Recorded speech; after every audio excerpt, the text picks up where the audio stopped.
you plan for everything which you're going to do and for a lot of things which you're not going to do and which could happen also. I mean, you plan for that as well.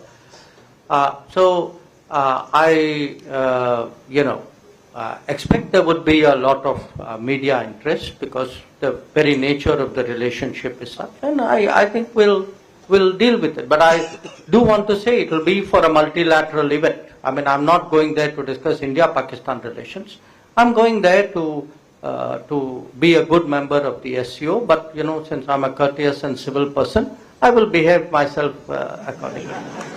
So, on the women-led governance, look, I think we also have our own experiences, and so do other societies. When I look, a lot of people in the room, their career has been dealing with administration, with development, with society very deeply. Mine was mostly dealing with foreign policy, but in the last 5 years, 5.5 years as a member of parliament, obviously I see very much more of you can say in a way the grassroots. And my own sense is that when there are a lot of things we can learn. There are a lot of things where we ourselves are an example. And certainly in the case of women-led development, in fact in the G20, we were the people who really pushed this idea that, this is not just about closing gender gaps, because that's almost like women will continuously stay behind and you're going to play catch up and that's where it ends. I mean, there are many areas where, I mean, after all, in many ways, they are a natural pivot of families, and there are areas where their contribution and their role is very different, and it's not something which is replaceable by men. So, I do think it's a part of what I would say we are trying to do in foreign policy, is for you ignore it and go ahead. And in which case you are normalizing it, you are accepting that this is a legitimate tool of statecraft. And I think at some point we came to the decision that we should not do this. That terrorism is something which is unacceptable, and if despite a global view of it, if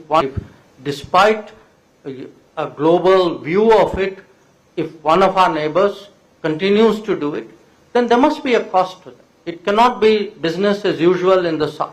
And that is the reason why actually SARC meetings have not happened in recent years. But I want to make an equally important point.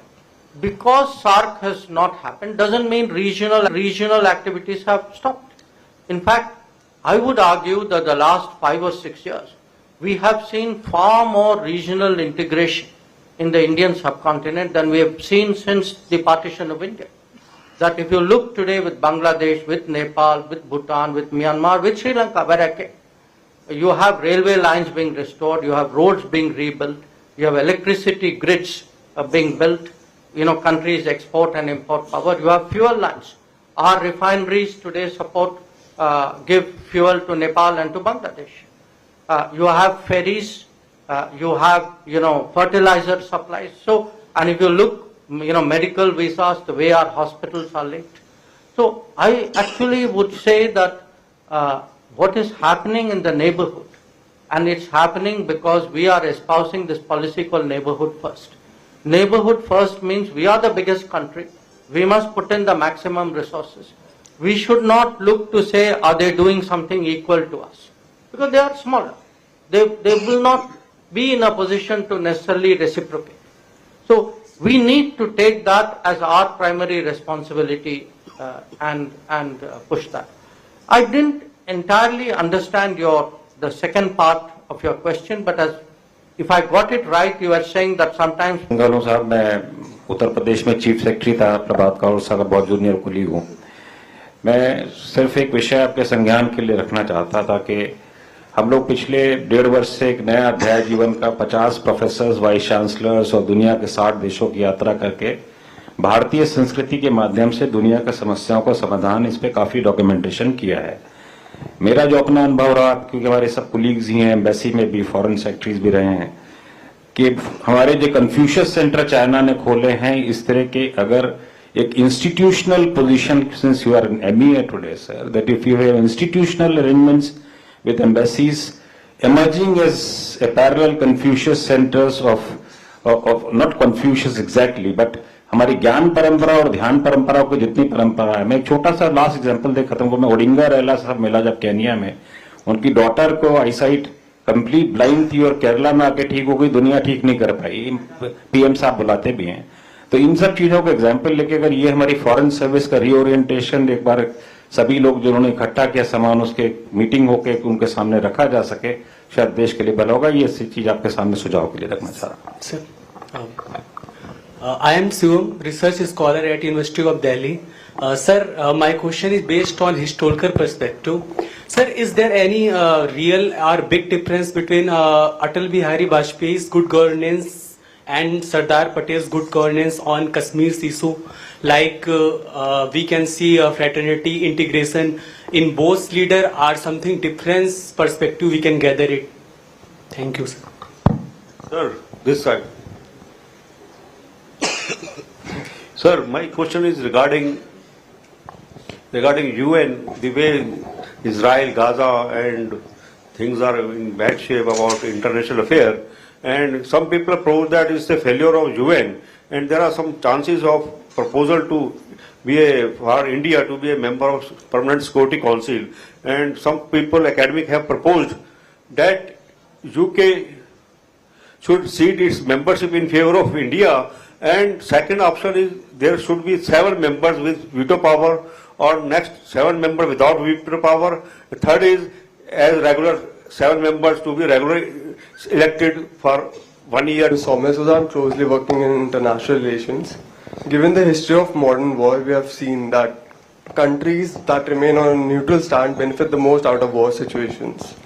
So the situation that is currently proceeding in the Middle Eastern countries, what do you think the opportunities and threats could arrive to India?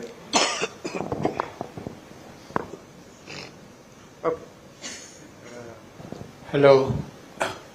Sir, I want your views on setting up of a efficiency commission to improve our governance. Is it possible or being considered by you? Okay. I will end finally since.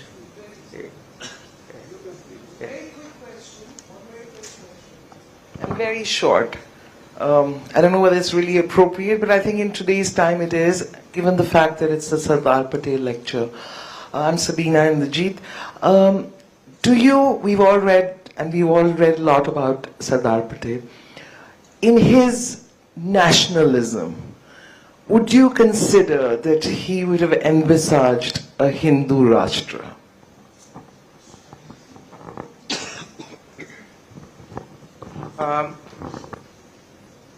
Let me start. आपका जो पहला सवाल जो था, देखिए हमारे यहाँ आजकल हर राजदूतावास में, हर उच्चायुक्त में एक कल्चरल सेंटर है। ये पिछले दशक में ये परिवर्तन आया है, और हर जगह जो है हमारे यहाँ से प्रयास तो जरूर होता है कि कम से कम योगा का टीचिंग, जो अगर कोई भाषा है, हिंदी, संस्कृत, तमिल, जो भी है, और जो हमारे नृत्य जो हैं, डांस वगैरह जो हैं, इनकी टीचिंग हो। अब इसके अलावा कुछ सेंटर्स हैं जहां या तो हमारी समुदाय बड़ी है या वहां भारत के बारे में रुचि इतनी ज़्यादा है कि हमने छोटे सेंटर को और बड़ा बनाया है। जैसे आप ये नॉर्मली कुछ रूस जैसे जगह या यूके है या कुछ और हैं ऐसे। अब इसमें जो नया इनिशिएटिव जो आया है, जो प्रधानमंत्री ने हम लोगों को ये निर्देश दिया है कि हम तिरुवल्लुवर सेंटर जो है दुनिया में स्थापित करें। तो मुझे लगता है कि पहला सेंटर कुछ ही दिनों में कहीं एक देश में हम जरूर इसको स्थापित करेंगे। तो जो आप कह रहे हैं, मैं जरूर मानता हूं कि आजकल दुनिया में भारत के बारे में जिज्ञासा ज़्यादा है, और इंटरनेशनल डे योग दिवस के बाद जो है लोगों के मन में है कि भारत में कुछ ऐसी, जैसे आपने कहा कि कुछ ज्ञान है, कुछ ध्यान है, कि कुछ सीखने को है, तो ये है जरूर, और हम जरूर इसको हम मानते भी हैं। अब इसको हम कैसे अपनी ओर से इसको कैसे आगे बढ़ाएं, ये जरूर हमारे मन में है। और मुझे लगता है जो आईसीसीआर जो हमारे लिए एक किस्म से व्यवस्था है ये करने के लिए, ये आईसीसीआर एक अपने आप को एक किस्म से मॉडर्नाइज कर रही है इस चुनौती को आगे ले जाने के लिए। जो दूसरा सवाल जो है आपका, जो your question on good governance, people live in different times, you know. During Sardar Patel's time, we had just come out of the partition. You know, the country was really traumatized, because when partition happened, nobody really saw what it would mean on the ground, the bloodshed that happened, and the disruption that happened. Now, if you look at Atalji's time, what had happened at that time was that the original socialist model had created a crisis in 1991. We were rebuilding after that. Many decisions had been put up. So I would say Atalji in many ways would be particularly remembered because, one, he took the long delayed decision on nuclear, exercising the nuclear option. But what people appreciate less, he was a big economic reformer. That if you look at the economic numbers of that period, they are really very, very impressive numbers. So there would be comparisons, there would be changes during, even in Jammu and Kashmir, which was your particular focus, the situation in 1950, situation in 1998, 99, and situation today in 2024 is very different. So my sense is, every Prime Minister, tries to improve governance. After all, that is part of the responsibility you have. Some Morarji Desai. So when I look from there to today, honestly, the rigor and the workload and the expectation of people in government has gone up. And I think in many ways the kind of delivery members, and all 51 were not free. We were one of the founding members. Today there are 193 members. So imagine if something has changed from 51 to 193. How can the management remain the same? It doesn't make any sense. So, and if you look at the major, the economic hierarchy, that has also changed. So, people will come up with this idea that inko nikalo, inko dalo. See, nobody will willingly yield their position. That's the reality. But there is a negotiation going on called the Intergovernmental Negotiation, IGN process. The pressures within the UN. We just had a summit of the future. So in the summit of the future, there was a much greater sense that, look, we have to do something today about changing the UN. So I think the pressures will go, and at some stage it will grow to a point where it will be impossible for the people who are currently trying to stop it from continually stopping it. The question you had on opportunities in the Middle East. See, Middle East is not opportunity. Middle East is a cause of great concern, deep worry. The conflict is widening. What we saw as a terrorist attack, then the response, then we saw what happened in Gaza, now you're seeing it in, Lebanon, exchange of between Israel and Iran, the Houthis firing on the Red Sea. This is actually costing us. It's not that somebody is neutral and you benefit.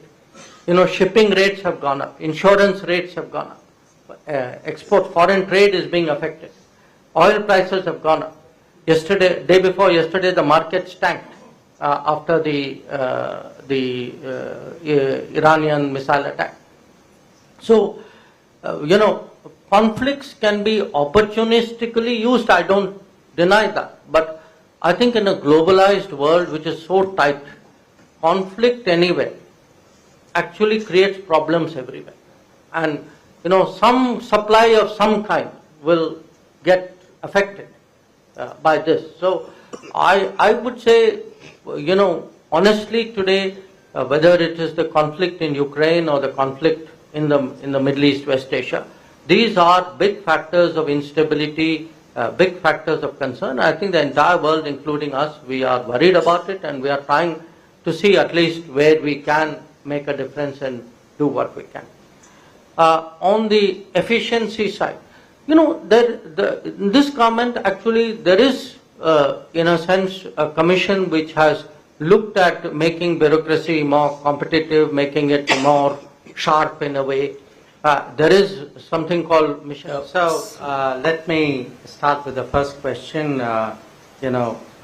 Yes, I am scheduled to go to Pakistan in the middle of this month, and that is for a meeting of the SCO heads of government.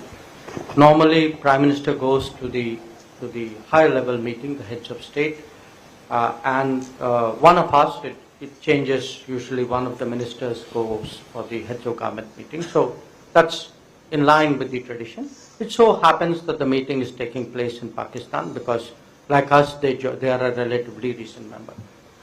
So your question, I think, as I understood it, was, am I planning for it? Of course, I'm planning for it. I mean, in my business, you plan for everything which you're going to do, and for a lot of things which you're not going to do, and which could happen also. I mean, you plan for that as well.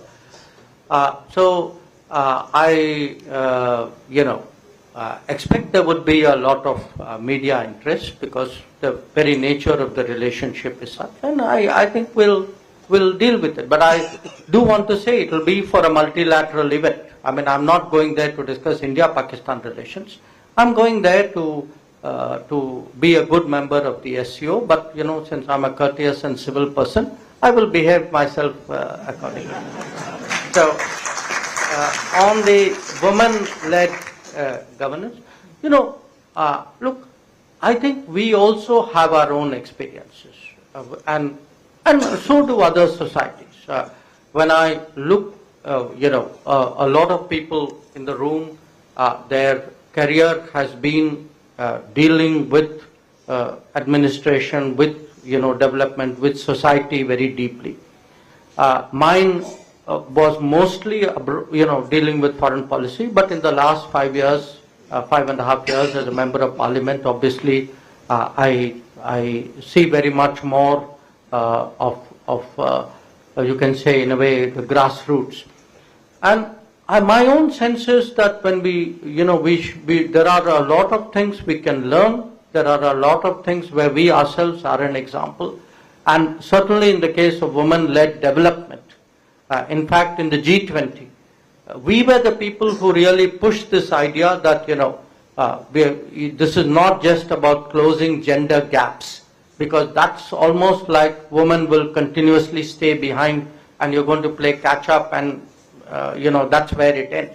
I mean, there are many areas where, after all, in many ways, they are a natural pivot of families. And there are areas where their contribution and their role is very different, and it's not something which is replaceable by men. So I do think it's a very active subject to